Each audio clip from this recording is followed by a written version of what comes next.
He's done a lot for you.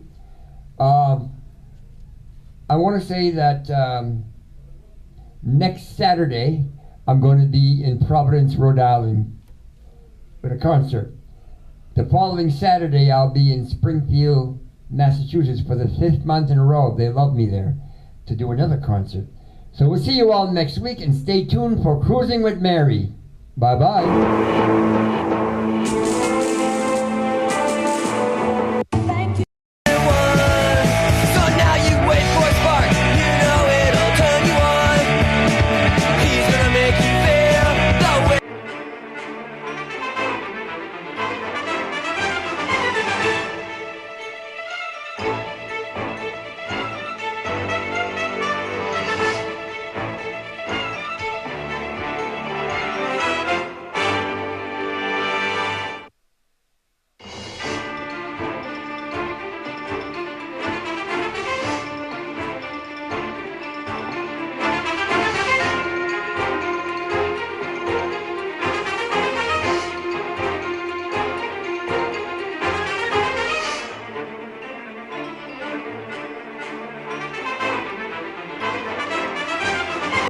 Good evening and welcome to Rock, Paper, Hand Grenades. I'm your host, Joshua Solomon, and with me as always is the Honorable J.P. Marzullo. Are you staying dry? I'm trying to stay dry, yeah. Well, last week we had this fun, we made this a sports show for you who weren't paying attention last week. So the really cool thing, I think, if you watched hockey at all or even involved, was that Marchand was tremendous in the playoffs. And the funny thing was, the people on the Panthers team would normally try to kill him.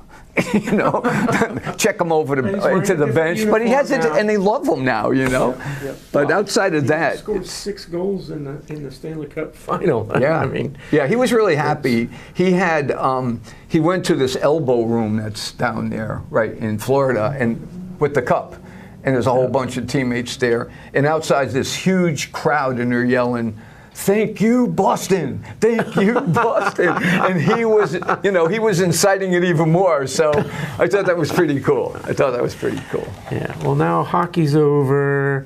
Tomorrow night basketball will be over. Basketball. There's no football. What am I supposed to do? I don't Talk know. to my wife? Ooh, Lorraine. Hope you're listening to this. What am I supposed to do in the night now? Oh no. Well, you could watch women's basketball and see Caitlin Clark get punched and knocked over, and yeah. And she just puts up with it. I know. I don't understand that. She kind of capitulates to that whole mentality that they throw at her because she's white and she's good at it. She capitulates to it and admits to white privilege and all of those other things. I don't know why. I don't know. You don't have to do that. She's good enough to stand on her own without having to deal with that crap. She scored 9 points in 30 seconds the other night. Yeah. Like I said, she's good enough that she shouldn't have to put up with that crap. Yeah. And she should have a backbone that allows her to not do that. Boy, you're tough tonight. Wait till Lorraine finds out, though. We'll see how tough you are. As always, Rock, Paper, Hand Grenades is sponsored by the Wilson Hill Pistol Club, the oldest sports shooting club in New Hampshire at 1732 Lakeshore Road, right here in Manchester, New Hampshire.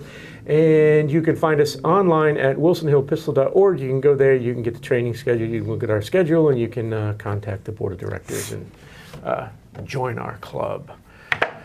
Today we have a returning guest, Senator Howard Pearl. How you doing? I'm doing well. How are you guys? We're hanging in there. Good. You know, still have our flannel shirts out for those cold nights. That's to keep the black flies away. Right. Yeah, exactly. Well, it's Father's Day. They're gone, right? They only go from Mother's Day to Father's Day. Like that. The mosquitoes have been filling in so closely. I'm not sure I've noticed. And then the deer flies are next. Oh, they'll be here soon. Oh yeah, absolutely. There's so much going on at the State House, especially with the Senate. You know, maybe you could kind of fill our viewers in on maybe the finance end of it first, and before we get into the mud with some of the other things that are being signed, hopefully, as we're on the show tonight. So we certainly do have an extended mud season this year. Josh, you're going to have to switch over and watch NASCAR. Well, there you go. Yeah. I was a huge NASCAR fan. All right, I've met several of the old timers, including Dale Earnhardt Sr. I've driven the track up here at New Hampshire in one of the Richard Petty cars. Nice. I absolutely love NASCAR, but they destroyed the sport. A lot of these sports, they're doing things. Yeah. They put the staging in, and then they put the quote unquote playoff at the end, Yeah. right? And it's different. It's different. It's not Yeah. NASCAR that I grew up with, and I got to be honest. After Dale Earnhardt died and Adam Petty died, there was a kind of this depressed period where they started changing a lot of the rules, and then they put in the mandatory cautions. Yeah. And I understand safety. Yes. But that era at the beginning of the 2000s just changed the sport so dramatically that I lost interest. I understand. I mean, it is different, no question. And they've lost a lot of viewership, but like every sport, but it was they kind massive. of. It was in the I mean, early '90s. It was huge. Every single NASCAR track was sold out. And even the smallest NASCAR track, Bristol, was twice the size of the Super Bowl. Mm-hmm. Right? I mean, and you think about that type of a sellow crowd every single week. Talladega, it can hold 200,000 people. Exactly. Between February and October, I mean, it is literally the largest sport in the world. Yeah. Right? I mean, it's bigger than NFL. Well, the New Hampshire Motor Speedway is still the largest sporting stadium in New England. Mm-hmm. Yeah, they used to And have they've cut down significantly. Yeah, didn't we have more than one race there, though? Yeah, Now they're it used to only have down two, but they were seating over 100,000 at one point. Wow. I think, don't quote me on the number, I think they're down around 80 now. They pulled out a bunch of wow. grandstands. Yeah. But Yeah. that was crazy. Well, anyway, you asked me about budget. Sorry, I got us off on a different topic, didn't I? So yeah, let's discuss that. So some. the budget is well underway. I mean, as you know, the House passed the budget over to the Senate at the end of March, well, early April, and then we went to work on it, and we passed a budget out of the Senate, out of Senate Finance, and through the Senate floor last Thursday. And this week it's been in committee of conference, as with many other bills. Yeah. So any of the bills that the House or Senate started and the other body changed them, and we couldn't agree that the changes were okay, then we go to a committee of conference, well, at least on the ones that we want to. And House Bill 1 and 2 are in the committee of conference, which is the budget, are in the committee of conference phase right now. In fact, they are, as of a few minutes ago, they were still in the committee of conference on House Bill 2. Now, I don't know if that's ended here in the last few minutes, but a couple of updates I can give you. Now, again, this is as of Wednesday night at 5:30. It's an ever-changing scene, so it's still live. Yeah. But it looks like we're close to an agreement on the Group 2 issue, which is a big one for the governor. Now, I don't know if it's something she will support, but it's something the House and Senate can support. And Group 2 is the Group 2 government employees. Yeah, that's your first responders, primarily Yeah, police right. and fire and EMTs, and this is trying to resolve a situation that occurred back in the 2011 budget. We were in a tight financial times then as well, and there were some issues within the retirement system for that particular group, and so they made some drastic changes, and it left a group of state employees in that Group 2 sector that were not tenured yet. They'd been there less than 10 years. It left them with a changed benefit from what they had been promised when they were hired. And so that has always left some heartburn within that group, and understandably. And so we've worked many times over the last few years to try and find some resolution to it. Well, the governor made that a big point and part of her campaign, and so it certainly has a lot more weight this time around. And I don't know for sure what we're going to come out with for a resolution here, but the committee is working on it, and we'll see what it looks like. But my understanding is we're at least close, which is a good thing, because that would have really would have been a poison pill in the budget. And hopefully we can get something that the governor can see her way to sign. Auto inspections has been another big one. Yeah. The House did a full repeal. The Senate, and they put it in House Bill 2. We pulled that out of House Bill 2, and we did a different version that the Senate could support. We just couldn't get to a full repeal, and there's some reasons why we couldn't, relating to our situation with the Federal Air Quality Act, Clean Air Act. We have an agreement in place with them that we've had since the 1990s. I know many states don't have inspections, and we get that brought up to us a lot, that, listen, other states don't do it. Well, we had a different agreement with them than some of those other states, either that or they've been able to unwind it. We kind of have to go through that process in order to move away from our current inspection program. So I worked on that as well. It was in the Commerce Committee, actually, that Senator Innes chairs. He worked on it a lot. They could not come to a consensus. They were kind of split 50-50. I took it on again afterwards in Finance and came up with something that we could support. It's not what everyone loves. As with any compromise, there are many those who want a full repeal, well, they're not going to love this. And those that want nothing to happen, they're not going to love it either. But essentially what we put into the budget was when you buy a new car, you would get it inspected, and then you wouldn't have to again for 3 years, because there's a very, very low fail rate, and it's 1 or 2%, I believe, in that first 3 years, because the car is new. And also they have a full warranty typically on the vehicle, so that anything that would be a problem, you'd be taking it in and they'd fix it under the warranty. So the Senate version that came out gave a 3-year reprieve, so you would get an inspection in year 1 and then again in year 3. And then every year annually after that, all other vehicles would be done annually, but with a much less of the points that could fail you. So essentially we took, I think there was 55 points in our current law that could cause an inspection failure. We pared it back, I think, to 25 or 26 that were true safety issues. We got rid of the onboard diagnostics, we got rid of the air quality, all that stuff would go out. And in order to do that, we tasked DES with reaching out to the feds with a waiver program, which is what we have to do to try and unwind from the Federal Air Quality Act.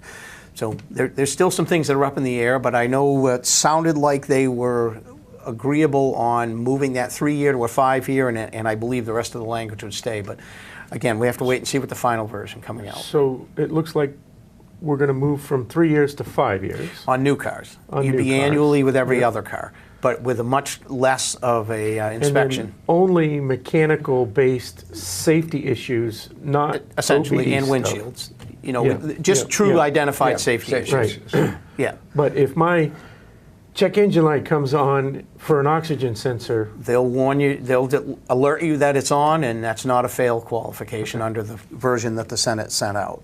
So that's good. We tried to find that spot in the middle where we could get there. I mean, once we get unwound from the Federal Clean Air Act, things could look different in the future about inspections. We'll have to see. But at this point in time, that was as far as we could get consensus to get to in the Senate. So I think it's a big step forward.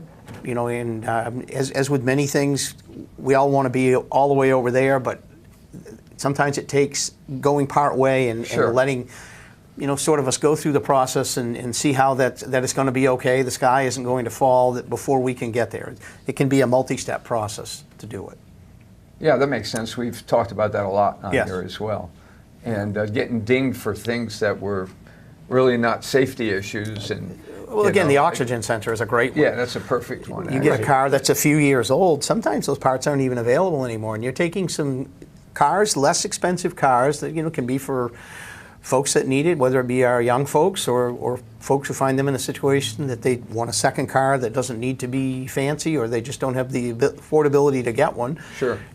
Those cars are more than safe to drive and traverse our roads, but they have this issue that's causing them not to be able to be out there because of, like I said, something silly like an O2 sensor. Right. You might not even be able to get it anymore. Never mind that. Those things are easily bypassed, right? I guess they're not under the new computer systems. It's much harder to do it. But anyway, hopefully they're not going to be an issue on any of them. Well, I won't explain how to bypass it. I suppose I should. That might be a different show. That one will be from the prison. Check my blog. Auto tricks. But no, I mean, for the average person, Right, but there's ways to bypass that. And then you've got... I lost it. Then you've got the drive cycles, right? If Yeah. you've got a check engine light on, Yeah. you can just go online and say, what's the drive cycle for my 2020 Dodge Durango, right? And it will tell you that you've got to turn the car on, you've got to let it idle for 5 minutes, you've got to drive at 30 miles an hour for 2 minutes, and then you have to do, a drive cycle is the minimum amount that the computer needs in order to determine that something's wrong. Right. So what you could do is you disconnect the battery, you reset all of the lights, and then you drive your car through the minimal drive cycle, and there's no lights. And as long as you get through the minimum life cycle or drive cycle, you can hook up the OBD Right. and pass. Yep, and then it can be on for the next So 11 and a half months. Exactly. But anyway, so we're trying to really get, Yeah. the car safety inspection program has kind of deviated from its original intent, which was true safety issues. It used to be brakes, Tires, windshield. suspension parts, rusty frame, things like that. We've tried to pare it back, and again, that make sure you have directionals so that people know you're turning and your headlights work. And But not that things anybody like that. uses the direction. Well, that's another debate.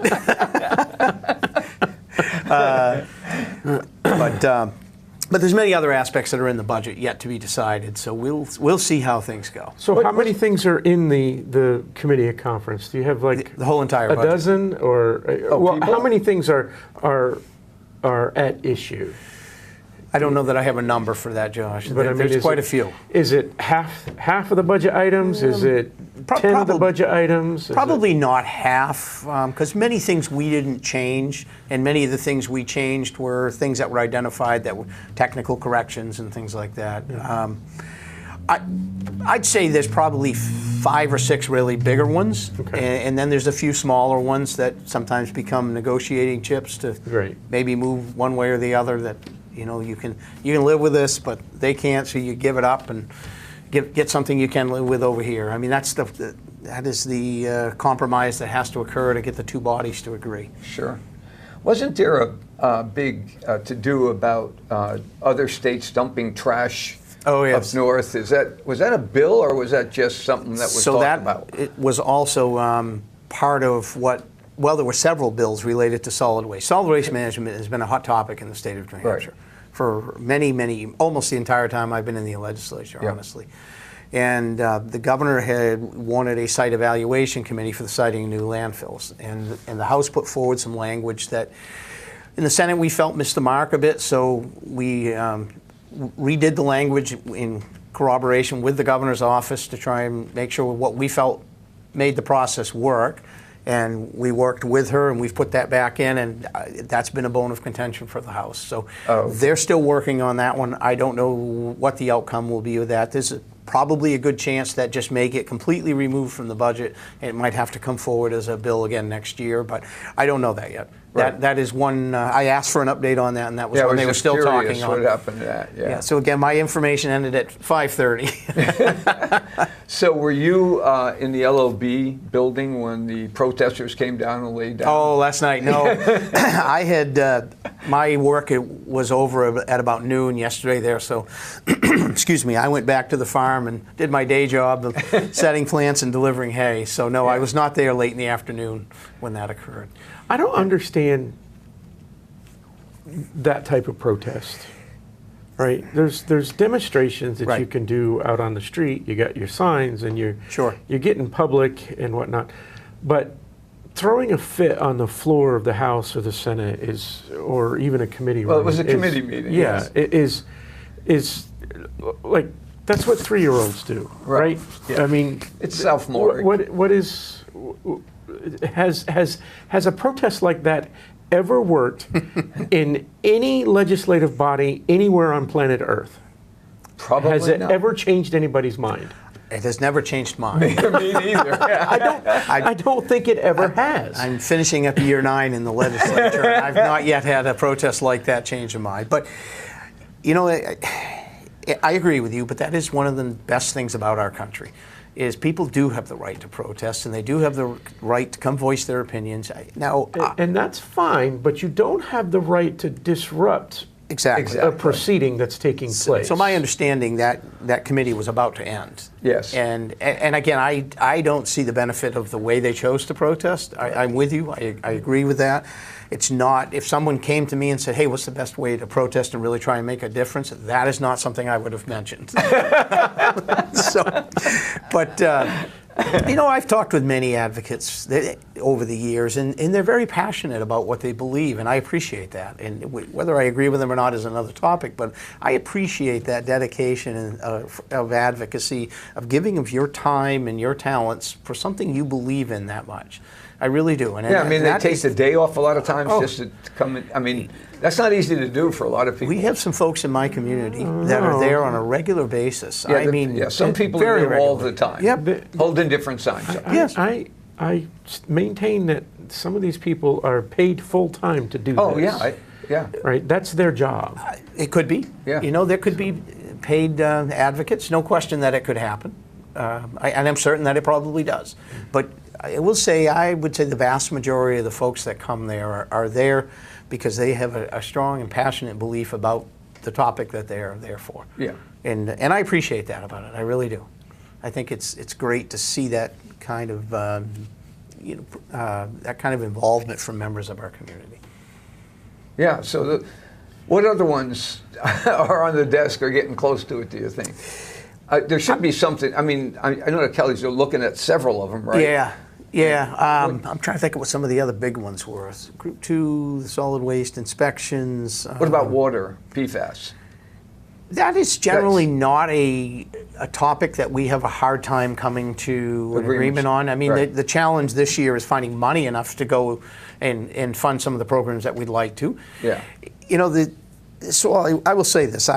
When I first ran for an office for a state house as a rep, we all run and we come up. I ran a business for many years, and we all say we'll take our business values there and we'll do this. Well, we can, and that's great to a certain point. But I will tell you, operating the functions of government are not the same as running a private business, because in a private business, you oftentimes make decisions based upon an investment that you're going to make financially with a desired outcome that you hope is going to benefit you financially. When you operate government, you're there more to provide a service. So the similar part is you need to find the best way to spend the money, but the difference is you're not looking for a financial outcome to gain the government to make money at. You're looking to use the money the best you can to provide services for those that need it the most, and do so in the most fiscally prudent manner. That's kind of the difference, and it took me a bit to get my head around that, and I see that many times with new people that come into the legislature. Yeah. It's a little bit of a different mindset. So wasn't there, we just got $1 million or so back on a lawsuit that we made with the pharmaceutical company. We just sued them and we got that money. Oh, part of the, part of the big pharma suit. Right, exactly. We settled that and we're supposed to get the money back.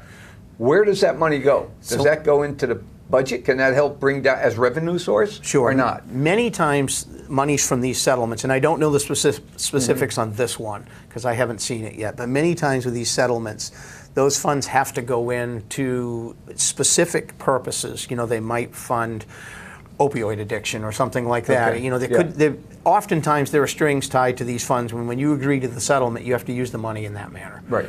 One of the big ones was the MBTE settlement from way back from Volkswagen, or might not have been just them. But anyway, the MBTE, Mercedes and Volkswagen. Yeah, it was, and those funds had to be used a certain way.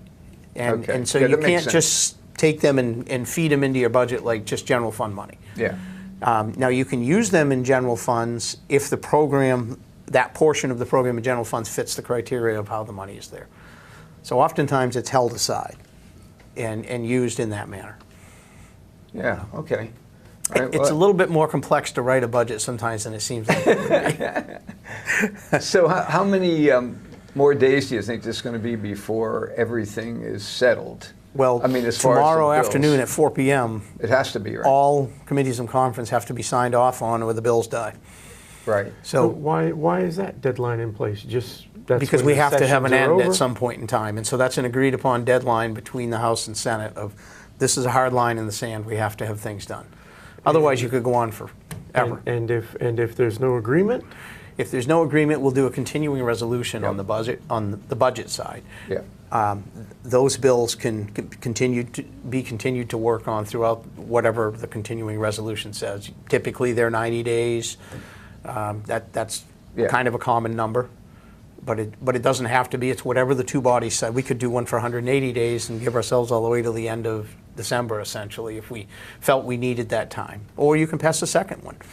So when you get to the end of that continuing resolution, the bodies have to be brought back in, and you have a discussion again about where we are. And there are times, I believe, they've had a second continuing resolution in place.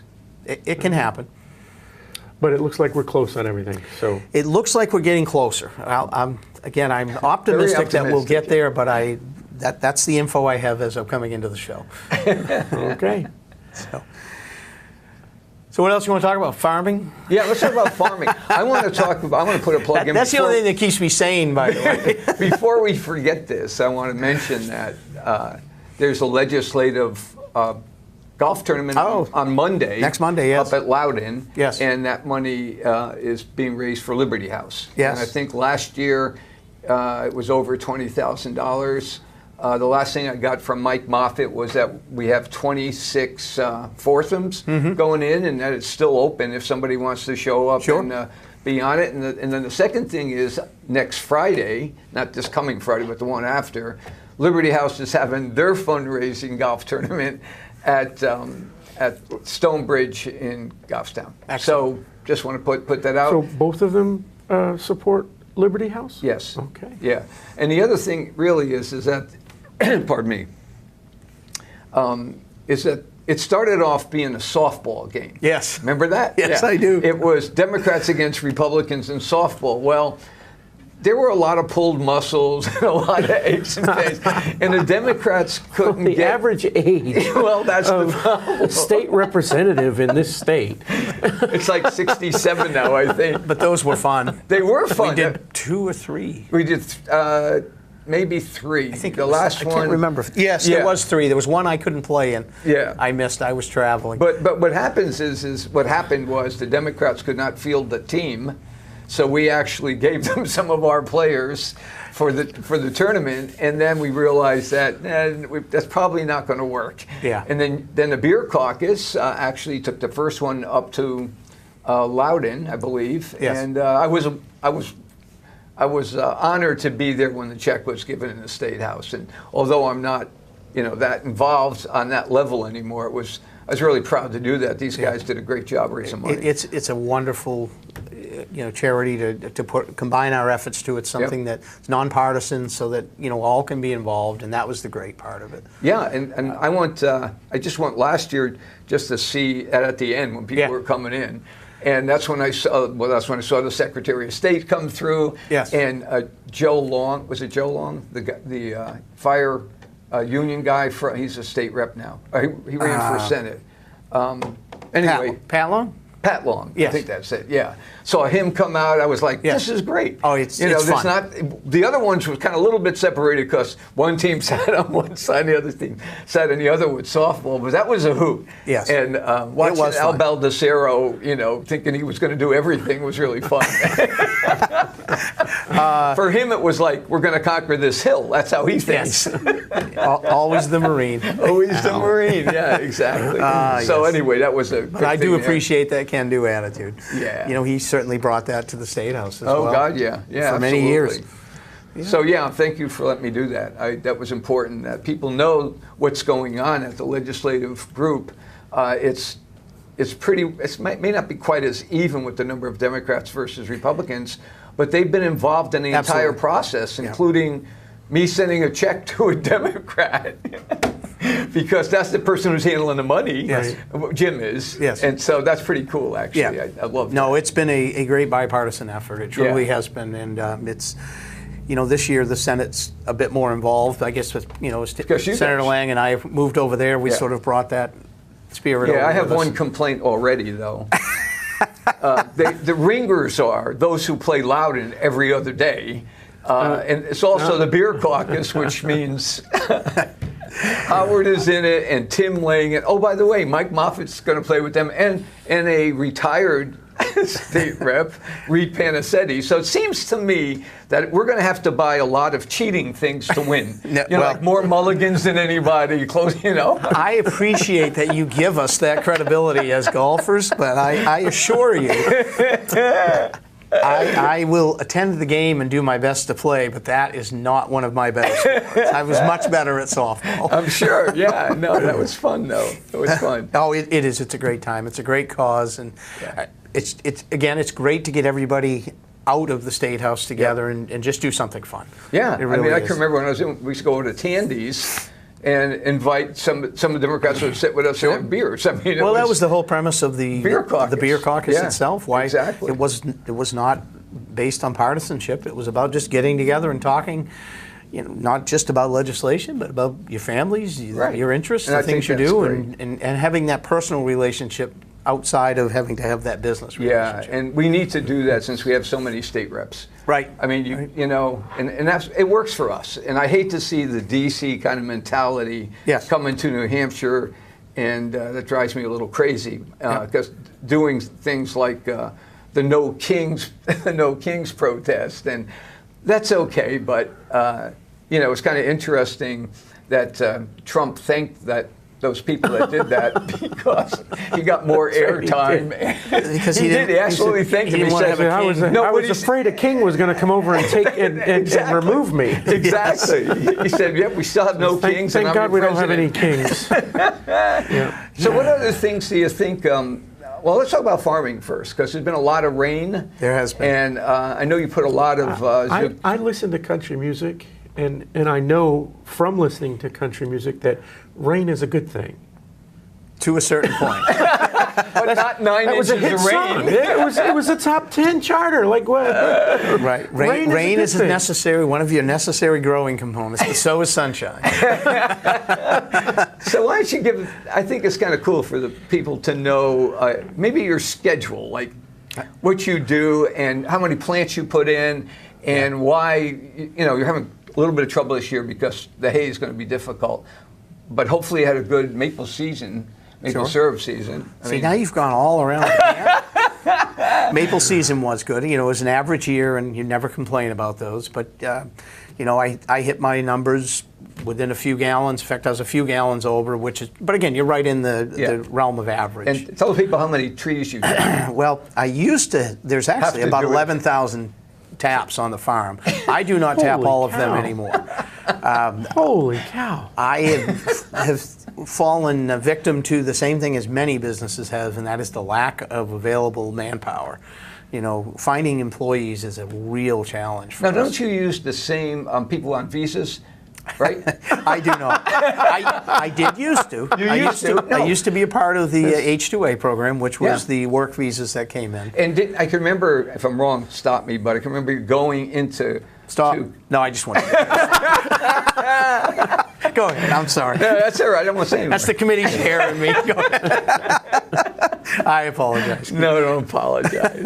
But I remember you used to send a van down to pick the people up in Concord, and then they'd go out to the field. In fact... Well, close. They were in Canterbury. Oh, Canterbury. Yeah, so okay. I would, when I was in the H-2A program, we had to provide housing for them. And I didn't have suitable housing on my farm, so I rented space from an apple orchard in Canterbury that had housing for migrant workers, and we would house them there. And I did that for many years. It added essentially an hour plus to my day every day because I had to go get them in the morning and drop them off at night. If I wanted them there for working at 6 a.m., I had to leave at 5 to go get them, and if I wanted them to work till 6 at night, it was 7 when I got back. Yeah. So we did that for many years, and then the federal government got involved in that program and made it a challenge. I wasn't quite big enough to navigate the program well. You almost need an HR person. Yeah. And it just became challenging for me, and I found another source of employees through immigrants that had come into the Concord area that, on whatever reason they were there. I mean, they were all legal and all had paperwork, but many of them were coming out of Africa and some of the war-torn countries, and they were here and willing to work, and it worked out well for a lot of years. Yeah. As we approached 2016, 2017, we were in a good economy. We started to see that workforce starting to dry up because there was so many other jobs that were available to them. Right. And we were still doing okay, but when we hit COVID, that just knocked everything flat, and we Right.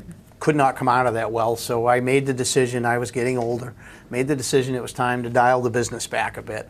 So to get back to the relevance of this, the taps. Right. There's 11,000 taps on the farm. I have kept about 4,000, 4,500 of them that I can tap.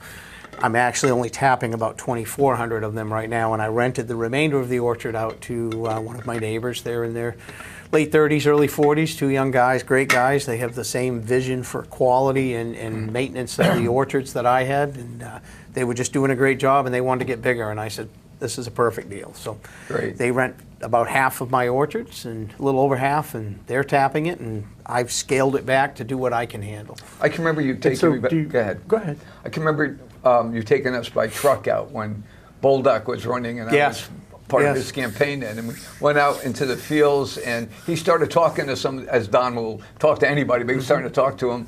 And then we found out that if the squash came out ugly, he couldn't sell them. He couldn't. Yeah. He couldn't Yeah. provide them. So, I mean that. So we have kinda criteria, strange. obviously, that we have to meet when we're selling to. Is that through the state or through the private company? No, that's just through the company. You know, there are standards that they want for the produce Okay. going into their facilities. We're a wholesale grower for Hannaford. At that time, I was also servicing Shaw's and Market Basket. Right. And, you know, they have quality standards. And Yeah.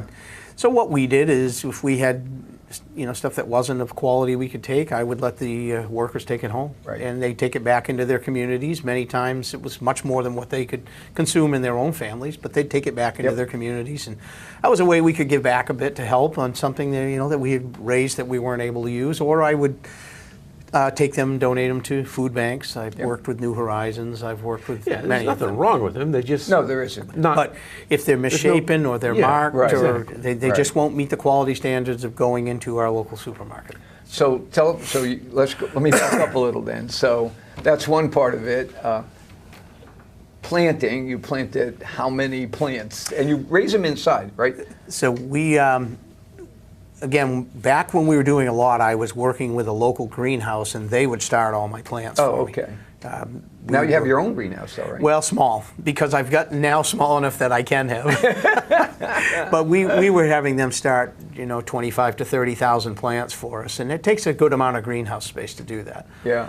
We've dialed back now. Again, I've cut back to essentially about 10 or 15% of the size I was 10 years ago. Wow. And so we're only raising like 2,500 or 3,000 plants, and Only. we can do that at a much smaller scale at the farm.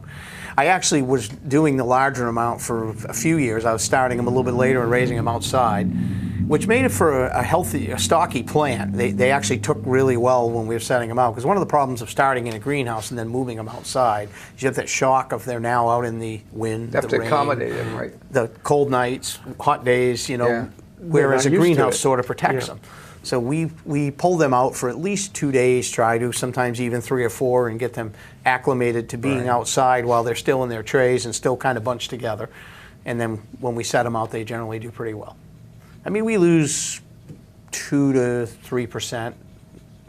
Well, that's not so bad, though. No, I mean, sometimes we'll get animals that'll come in. Oh, We've right. had issues with crows or ravens or turkeys even. They'll come right in and walk right down the rows and pull the plants right after we set them. Oh, no. I mean, I had them pull like 5,000 of them one night a few years No. back. Oh, yeah. Really?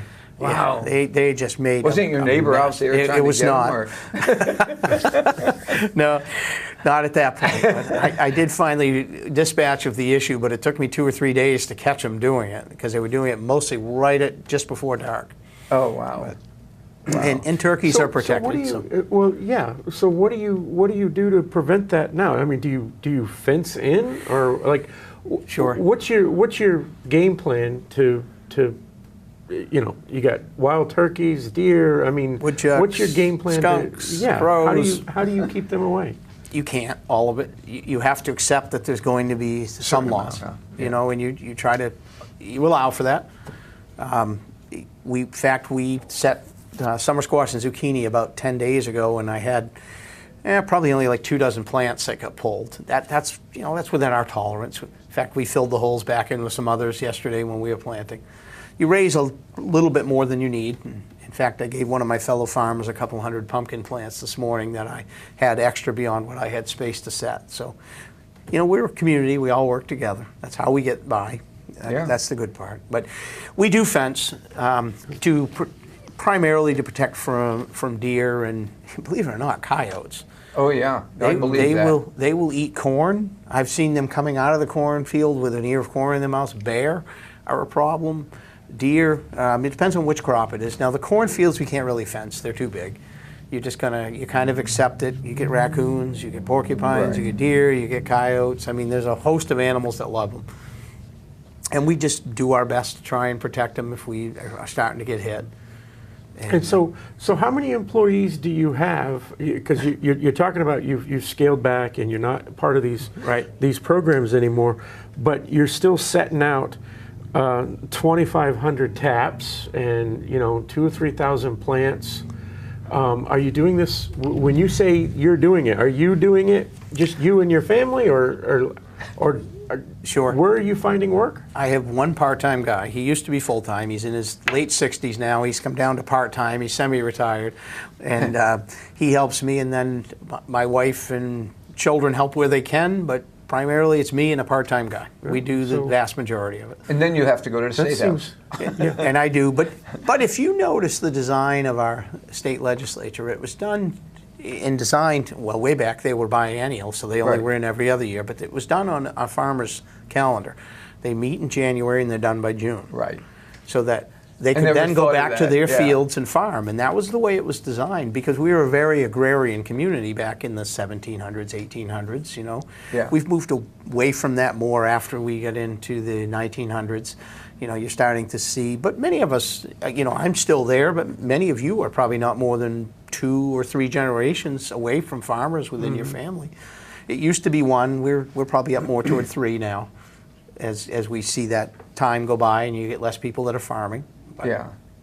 So Pearl and Sons. So your dad started this? Well, I actually instituted the name when I was taking over from my dad, because my brother and I were partners. Phil, yeah. Yeah, at the time. And he came with, he had some bad health issues and he had to sort of step back, and so I bought him out in the mid-'80s and took off. That long ago. That long ago, yeah. He had severe back issues, and this is just not a job if you don't have a strong back. Right. It's not a job you're going to do well. Because the other thing I didn't talk about is we also hay about 125 acres of land that we put mostly into dry hay. It just sounds like a year-round. It is. Like it's designed to be 10 months of the year. For you and 5 or 6 members of your family, that just sounds like a lot of work. Well, when we were at full capacity, I had 15 employees. Now, they weren't all full-time. I mean, truly what we were running was about 6 or 7 full-time employees, but we used part-times to, fill in. Right. And, and we didn't necessarily need them all day long, but the produce world especially is very early morning. You're starting as soon as you can see, most days, which right now is pretty early. So I can get to work tomorrow morning. I also do commercial pesticide application for other farmers. I cover at least 1,000 acres that I spray for other farmers. And so that's my tomorrow morning job. So your typical day is getting up at 4-ish, doing your farm stuff, and going to the State House until like 5-ish or 6-ish maybe? Well, it depends on the time of year. So winter time is slower for me. I used to also snowplow at night, but as I'm getting older, I realized I had to sleep a little bit. I've kind of given up on that. Jobs, I get it. I'm sure there's money to be made in all of those places, but do you ever go on vacation? I try to. My wife and I have a deal that we're going to go on a vacation every year, but it has to be when I can fit it in. So it's generally in November or December, because that is typically my slower time. It's either after the election or, when we slow down essentially to nothing in the legislature at that time of year. Yeah. Now we talk about the session being January to June, and that's very true, and that's the high intensity time. Yeah. But the whole rest of the year, you're still serving in your community as a legislator. Yep. There are other things that you do. You know, there may be events you need to attend. The Old Home Days, election years, you're running all summer long. Those get a little tricky in and around my farm activities, but we figure out how to make it happen. You know, I couldn't do it without my family and my employees. They've always been very supportive of me doing this, because without them, I couldn't. It takes too much time. And there are days that I need to be at the farm and I'm at the State House. Yeah. And January to June, I try to give the State House a priority and the farm is second. And I will, you know, Then reverse it. even if it means I have to work some nights, and especially in Maple, there's sometimes I was working well into the night after being at the State House all day. But that was my decision and my choice, and I did it. Right. You know, as we get into summer, once we're done with session, then the priority is the farm, and I'll do what I can with the State House. I have to, you know, reorganize Balance that. Yep. Busy man. Yeah, and he came to our show. Oh yeah, and you got to do our show a few Well, it times was a year raining as today, well. so I was able to find a little time. Good planning, by the way. So how bad is? I mean, we've had a lot of rain. We have. and that translates to a lot of mud. It does. Right? And I watch the rain because when it's raining, I can't get out on my motorcycle. So on weekends, we've had one weekend this year that was okay. Well, we've So had you've had a 13 lot of rainy rain. Saturdays in a row. Yeah. How bad is that? Is that affecting you? We were able to stay on our planting schedule. We were able to do that. You know, we had just enough dry days in between. Now the crops are in. They're not loving the lack of sunshine and the cool weather. So my first planting of corn is starting to look good. It's about 7 or 8 inches tall now. It's taking off well. The third planting, it was a bit wetter, because I actually put the first one in May 1st or 2nd. It wasn't quite as wet then, but we got real wet in the late May and into June. So those latter plantings aren't liking it as well, but I think they'll come through it. Corn is a pretty resilient crop.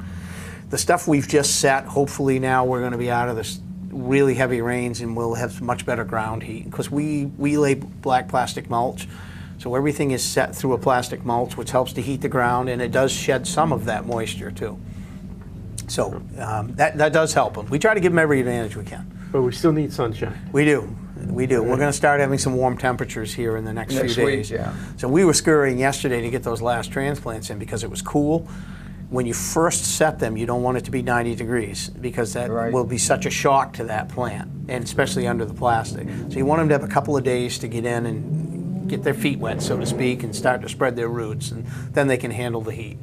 So they should be okay by the time we get to, well, tomorrow it's going to warm up quite a bit, and then I guess there's 2 or 3 90-degree days coming up over the weekend, which they should be okay. They've been in long enough, and the ground is wet enough, it'll stay cool. So a lot of things you have to balance. Yeah. You have to, but you know, haying, we haven't done so well on that. We've done 20 acres maybe, and Is that a problem when it's wet? yeah. Like, Well, you can't. You're trying to dry hay, and if the ground is wet, it's very difficult to do that, because the only way you can turn it is you drive over it and turn it, and then you're driving it into the wet ground. And so we've been very particular about what we have mowed so far. I happen to be blessed with a lot of hills, and generally the tops at least stay drier. You know, you may have your springs that come up, but you learn where your muddy spots are, and we've been working around them the best we can. I'm starting to run out of drier fields, so I'm going to need to have some sun here to dry the ground out. okay. Hopefully things will change. Well, I can't help with that. Nothing I can do. Well, neither can the legislature. So, I mean, I've tried to put in bills to legislate the correct weather for farming, and so far they've not been successful. We don't have the weather engineering going on yet. We don't. We don't. I watched Back to the Future 100 times, and they had weather engineering in 2015. I don't know where we. Sure. Yeah. Yeah. Well, they may have been off slightly. We don't have those flying cars the Jetsons projected either. No. Although that would be pretty cool. That would be We're getting closer, though. Well, they're getting closer. yeah. You Yes, see they these are. folks. Well, if we're still around, because the prediction is AI is going to get rid of us. They won't need us. That's true. So- was that the Terminator movie? We're really getting into the movies now, No, it aren't we? wasn't intimidated. They actually, they interviewed this guy that was, he was the first guy to start using AI, and he Okay. wrote a lot of the programs and stuff. And his comment was, we need to be very careful with this and act now, or in 20 or 30 years, they'll replace us. I've been doing a lot of AI work with With your stuff job. that I do, and what everybody thinks of as AI right now is all of these chat engines, Chat GPT and Right. and Gemini and AI or XAI's Grok, which is Elon Musk's company. These things are very limited in what they know, right? They've trained it on billions, even trillions of bits of information Right. around the world, but they're still limited to that. Sure. Right, and you can tell it to do a web search, and it will go out and it'll get current events and it'll merge it within, but it still just makes it up. Right, everything Yeah. is really made up from what it knows. So there's still this finite pool of intelligence that it can draw from, and we're not, and that's all it's doing. It's really a research tool, and in any case, it always is. No matter what application you apply it to, it's still a finite pool of information.